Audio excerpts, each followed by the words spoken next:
What's up, everyone? Welcome back to Dubai Sports Hub with your host, Boomers. Now, we'll be taking a look ahead to the Manchester Derby, which comes up on Sunday, April 6th. The two teams are at opposite ends of the table. Manchester United languishing down there in 13th place. As you can see, City, the noisy neighbours, are up there in 5th, trying to get into the Champions League positions. Now, Manchester United have an opportunity to ensure that they play the Bush League, the Europa League for next season. Now, how can we do that?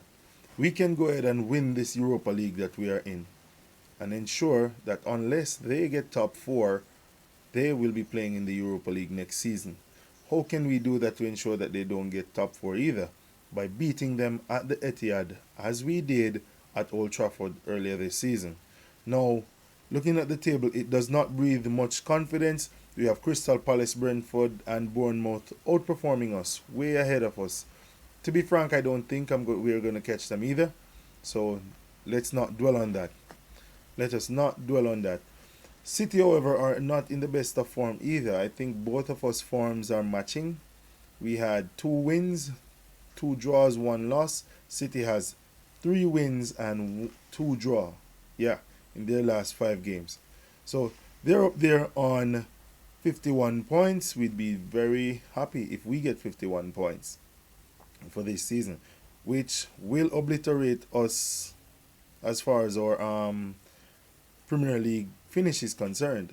We've never finished with this least amount of points. We've never finished with less than 58 points. And trust me, we're going to obliterate that record, unfortunately. And some persons are numb to it. I'm not satisfied. Personally speaking, I am not satisfied. Now let's take a look ahead at the possible lineups that could be going out onto this pitch this week. Starting off with the Manchester United lineup, I'm looking forward to see Joshua Zirkzee up front. He's a very, very good footballer who has proven his worth here at Manchester United. He drops deep, links up the play, and is an absolute baller who can play in the number 10 role as well. Bruno Fernandes and Alejandro Garnacho will be behind the striker. There's no questions about that. We do not have Amad Diallo, and Christian Eriksen is not the person to be there leading the press. City will have the majority of the ball, and we need to be in their faces on the ball bright and early. On the wing-back position, we'll have Dorgu and Diogo Dalot. In the midfield, Casemiro and Manuel Ugarte. Now, Kobe Menu is coming back, but I don't think Ruben Amorim is going to take that chance by putting Menu in it over Casemiro. We will need Casemiro while his old head in a game like this. And then later on, we can make the changes as we go forward. Nosir Mazraoui, hands down, no question about that. He will play an integral role in shutting down their attackers. And Leny Yoro, with his young speed and youthful exuberance, we should be able to absorb whatever pressure they can put on us. They don't have Haaland. Kevin De Bruyne is a shell of himself. We're not afraid of him.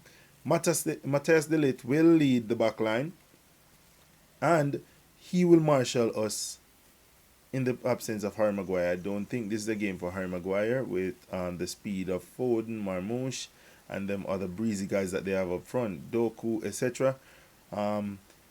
Harry may come on in the second half, depending on how the game is flowing, but I'm looking forward for a win on this one. And Andre Onana in goal. There's no question about it. We do not have a better keeper at the moment. It's not like we have our good old David De Gea. So Onana remains in goal. But this is my predicted lineup from Ruben Amorim for this week's Manchester Derby. And for the City predicted lineup, I'm thinking Haaland out. They're going to go with Marmoush up front. He has hit the ground running since coming here. Jesus Christ, he's already gone 5 goals.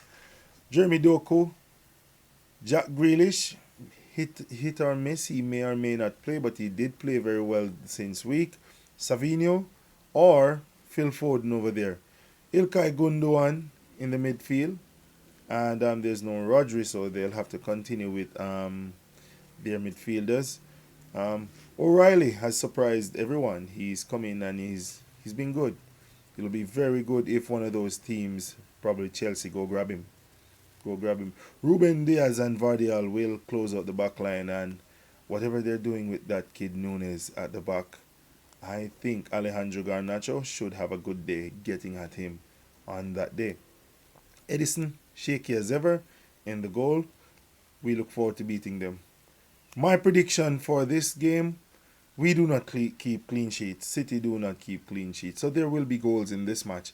Now, I say 2-1 Manchester United. 2-1 Manchester United. 2-1. And we win this game, we will go forward and possibly climb up the table. We don't have a positive goal difference. We are -4. So we may be up -3 or 2, depending on the outcome of this match. But I hope to get close to Crystal Palace, Brentford, and Bournemouth. And then we see if we can catch Fulham later on down. Now, these teams do not have anything to play for. They are already settling themselves. Some might be trying to get Europe, but some of them are already checked out and on the beach. And we should use this opportunity to strike, get some points, and every step that you take up the league, it's 3 million more added to your budget. All right? We have been in a situation where we're trying to save money to build this beautiful stadium here behind us. I look forward to seeing that stadium too. I definitely look forward to seeing that stadium, winning some trophies in it, and continuing the great legacy of this club. Thanks for watching.